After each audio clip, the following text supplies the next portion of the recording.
Eu proponho que a gente até faça aqui uma discussão mais à frente sobre essas heresias que têm dominado boa parte do povo evangélico, que eu acho que a gente precisa trabalhar esse tema, e eu penso que isso seja até urgente nós falarmos disso.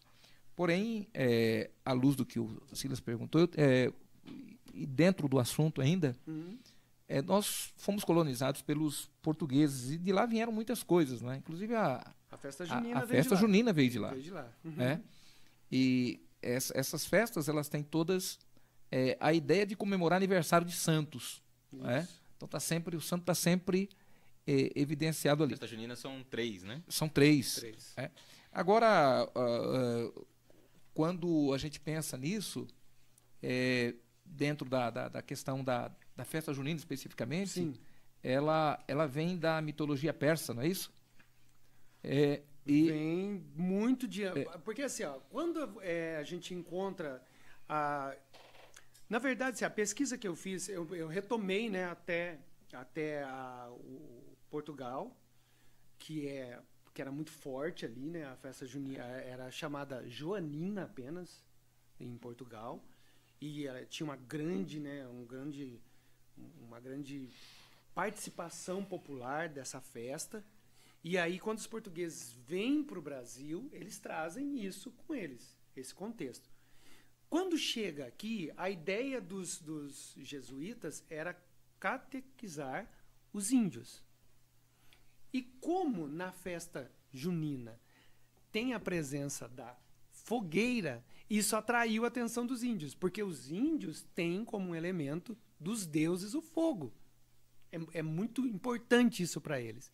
E aí, aquela comemoração ali no pátio da igreja, dentro daquele ambiente cristão, que tinha a fogueira também, interessou os índios. Então veja como que o sincretismo começa aí exatamente nessas misturas. A ideia dos jesuítas de cristianizar os índios era salvar as almas, porque na visão dos jesuítas o índio era um pagão de alma perdida.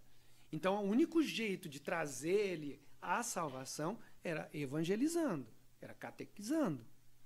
Então, quando eles faziam a festa de São João e automaticamente nessa festa acendia-se aquela grande fogueira, os índios encontraram ali um ponto comum.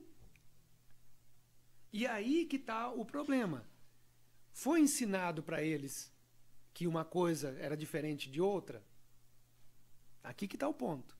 Então, talvez o que está acontecendo hoje, pastor, é exatamente isso. Será que nós estamos tendo a competência de ensinar que uma coisa é diferente da outra? Ou a gente está se deixando levar e criando sincretismo dentro da igreja? Talvez essa a resposta. Partindo especificamente da origem dessas festas, elas, pelo pouco que eu li sobre isso, elas tinham especificamente, tanto na Europa como no hemisfério norte, estavam muito ligadas ao resultado de colheita, de plantação. Isso, não é? Isso. Então isso vinha como uma festa onde eles, em forma de comemoração, partiam para a fogueira, partiam para... que são aqueles elementos que nós vamos encontrar dentro dentro dessa questão das festas juninas e outras que a igreja acaba... mas a nossa preocupação vem exatamente aí. Até onde isso pode ser compartilhado pela igreja evangélica no Brasil, que já sofre por inanição? Eu diria que a gente tem perdido muito das nossas características, porque à medida que, como foi apontado agora, o sincretismo visto dentro do catolicismo e dentro de outras religiões faz com que a gente se preocupe com o futuro da igreja evangélica no Brasil, muito embora eu vi um dado muito importante esses dias atrás, de que nós, até 2030, nós seremos maioria no Brasil. Nós já estamos aí ultrapassando a metade da população brasileira. Isso de fato, são dados muito importantes. Agora, o que me preocupa é exatamente esse sincretismo no meio evangélico, né? Então, a quantidade, mas aí tem o fator qualidade, né? Sim. Faz esse número ser completamente mentiroso. Completamente mentiroso. Completamente mentiroso, né? Porque nós acabamos de falar aqui É muito bom ter um de número evangélicos, mais, né? evangélicos quase que umbandistas. Né? Então fica difícil a gente saber quantificar isso aí. Abandonam a Bíblia, deixam a Bíblia de lado e começam a imitar esses comportamentos, essas coisas, trazendo inclusive, não é, já que o assunto é esse, trazendo para dentro da igreja. Imagine o que é a igreja fazer hoje uma festa junina. Eu penso que, como o carnaval que foi aqui discutido, a gente não tem necessidade dessa imitação. Isso é muito mais prejudicial. Crentes que muitas vezes não faz mal nenhum. O filho, porque hoje é um grande problema que envolve filhos de crentes nas escolas. Isso. E alguns até impedem. Aí é na área dele. Até impedem, por exemplo, o filho de ir para a escola, porque naquele dia vai ter ali a festa junina. Não estamos nem falando dos elementos, que é uma coisa que você vai ver a vir daqui a pouco. Mas até onde a igreja pode se isolar disso sem ter sem criar um choque com relação ao prejuízo que isso pode trazer à igreja, né? Tá, então vamos lá. A festa junina ela tem, né, os 3 santos principais, né? O Antônio, o João e o Pedro. O Santo Antônio é o do casamento, né, que é dedicado a ele aí, né, fazer as mulheres, principalmente as encalhadas, conseguir arrumar um marido. A igreja distribui o pão de Santo Antônio e uma série de outros elementos que elas têm nesse momento, que é no dia 13, né, que já passou. Então, né, teve muita gente que já perdeu a chance. Mas, na verdade, o Santo Antônio ele tem esse nome depois que ele abandona a vida dele, né, vida secular, e vai para a vida religiosa. O nome dele é Fernando. Não sabia, não. O nome dele é Fernando. Aí ele vai para uma vida monástica e depois vira o Santo Antônio. E a igreja atribui isso a ele, incentiva isso. Então, assim, não adianta querer esconder e falar que não, porque essa é a realidade. A igreja distribui o pão de Santo Antônio, que é para ser consumido para arrumar bons casamentos, ou então fazer um outro tipo de simpatia. Tem a imagem do Santo Antônio, que quando não responde a pessoa que queria o casamento, pega um copo com água e coloca a imagem de ponta cabeça, que é para castigar o Santo Antônio até ele atender o pedido. Então veja que é uma série de coisas, até parece brincadeira, né? Mas é o que a fé demanda dentro desse contexto de acreditar nesses rituais. Aí a gente tem o João, que é o João Batista, tá? Esse é o que vem lá do João Batista. E aí, se o João nasceu agora no meio do ano, então Jesus tem que nascer em dezembro, porque eles são primos e tem 6 meses, né, de diferença de data de nascimento um do outro. Então, aí deu ruim na data de Jesus, porque Jesus não nasceu em dezembro, né, mas o Santo Antônio está aqui. E aí, o que acontece de verdade nessa data do do São João? Talvez estão comemorando a morte dele, não a vida. O mais provável dentro da cronologia é que esse dia remeta-se à data da sua execução por Herodes. Né? Porque ele estava preso, porque ele falava contra Herodes, contra o adultério que Herodes cometia. Ele estava preso. A filha de Herodias, que era a mulher de Herodes, né, que por consequência também era a mulher do irmão dele, né, que agora estava com ele, ela dança e ela recebe então de Herodes a proposta: você pode ter até metade do reino, o que você quer? Ela pergunta para a mãe fala: arranca a cabeça dele fora, a cabeça de João. Por que João? Porque João denunciava a vida ilícita que ela e Herodes tinham, e ele é decapitado. Então, a data provavelmente que está sendo comemorada é dessa decapitação de João, e não de outra coisa. E aí tem diversos elementos. A fogueira, por exemplo, segundo, né, o que conta as lendas católicas, foi a fogueira que Isabel acendeu para avisar Maria, porque Isabel morava nas montanhas e Maria morava na cidade. Então, quando você vê a fogueira, ó, nasceu João, tá? Então, quer dizer, é cheio de lendas, é cheio de fatos que, na verdade, a gente não tem uma fundamentação histórica para dizer isso é verdade. Mas são lendas, crendices, que ao longo do tempo foi contada na Igreja Católica, foi ensinada na Igreja Católica, de uma forma ou de outra, e isso acabou virando um legado que é atribuído a essa pessoa, que, na verdade, a gente conhece ele pela história bíblica. Ele foi um homem totalmente dedicado a Deus, que morreu por causa do Evangelho de Cristo. Então veja a disparidade que é, né? E aí, por fim, a gente tem o São Pedro, que, segundo a Igreja Católica, é atribuído para ele ser o guardião das chaves do céu, né? Ser o cara que faz chover. Até tem, né, nos recantos aí do Brasil, né, dos interiores aí, né, na região que é mais rural, né, quando está tendo trovões, as mães falam para os filhos, é São Pedro que está puxando os móveis, alguma coisa desse tipo. Sim, porque tem toda essa tradição, toda essa lenda em torno, né, dele ser o cara que faz chover e etc e tal. E aí a gente vê que tudo isso parte de uma interpretação totalmente equivocada, porque esse São Pedro aqui é o Pedro, o apóstolo de Jesus, né, que negou Jesus. Tá? Então, assim, mas isso não foi o fim, isso na verdade foi o começo, né? Porque a partir dali que ele foi realmente se converter a Cristo. Foi um homem totalmente dedicado à sua fé, morreu por amor a Cristo, tá? E não existe essa conotação bíblica dele ser o dono das chaves. Muito pelo contrário, se ele é Apocalipse, o próprio Cristo diz dele mesmo, eu tenho as chaves. Então, quer dizer, já é um contrassenso. Acho que ele tomou de Pedro de novo, né? Só assim, né? Mas... E aí é muito importante a gente falar de Pedro, que tem uma história da mãe dele, né?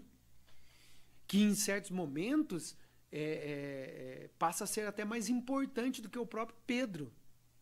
Porque o Pedro é comemorado com as carreatas, né? Faz carreata ou de veículos, ou então até mesmo no mar, né? Com barcos, navios. Mas o mais importante, e que é interessante aqui, é essa tal dessa mãe de Pedro. Diz que ela era uma mulher muito ruim, muito ranzinza, que sempre tratou todo mundo mal. E aí, quando ela morre... Essa é a que não foi nem pro céu nem pro inferno. Ela chega lá para entrar no céu, mas não pode, porque ela foi muito mal, não tem nenhum ato, né? Acho que boa era a sogra dele, que ele pede para Jesus curar, não é? Aí ela também... Sobrou a sogra na família. Não entra pro inferno, né? Quer que seja onde lá. E ela fica ali, vagando. E aí diz que Pedro fala, né? Porque Pedro tem uma proximidade muito grande com Deus lá no céu e coisa e tal. Aí Pedro vai falar com Jesus, fala, né, dá uma graça, né? Tira minha mãe do purgatório, tira ela lá desse lugar de tormento que ela tá. Essa história é que deu ruim no meio, né? Conta. Aí diz que deram lá uma folhinha de cebola para ela segurar, lá, alguma coisa assim, e foi tirando ela, né, do limbo lá do purgatório para acender ela ao céu, né? Que daí Pedro conversou com Deus e deu um jeitinho lá, ó, Pedro já corrompendo Deus, né? Deu um jeitinho lá para tirar a mãe dele lá dessa situação. E conforme ela ia sendo tirada, né, daquela situação, as outras almas que também estavam sofrendo a mesma penúria agarravam-se nela. E ela, por ser tão ruim em vida e continuou depois de morta, ela começou a espernear para que ninguém subisse junto com ela.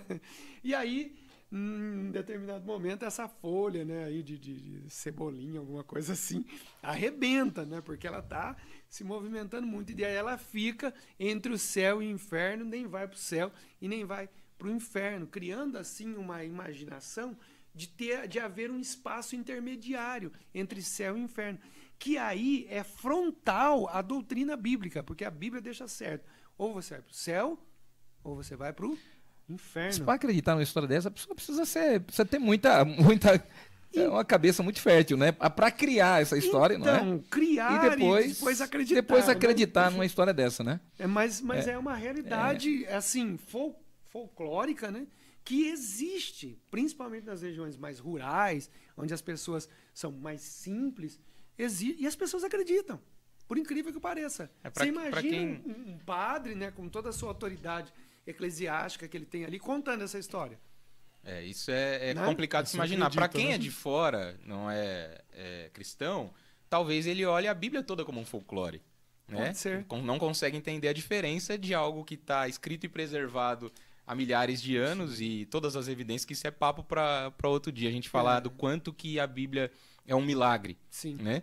Mas o que me chama a atenção, dentro desse assunto ainda, é que da reforma nós quebramos o laço que nós tínhamos com todo esse início ali de sincretismo. Início não, acho que já estava bem avançado, né? Avançado já. Então, isso por si só já seria um motivo para um cristão, para um evangélico, vamos colocar assim, não participar de uma festa que tem como pano de fundo. E não é um pano de fundo que está muito fundo, não. O pano está bem, tá bem na frente, na verdade, tá bem visível, né? Bem próximo. Que sejam totalmente dedicados a santos, né? Então, assim, todos esses elementos que são feitos, desenvolvidos, passados ainda, ensinados às crianças na escola, eles continuam sendo com o mesmo significado, não é isso?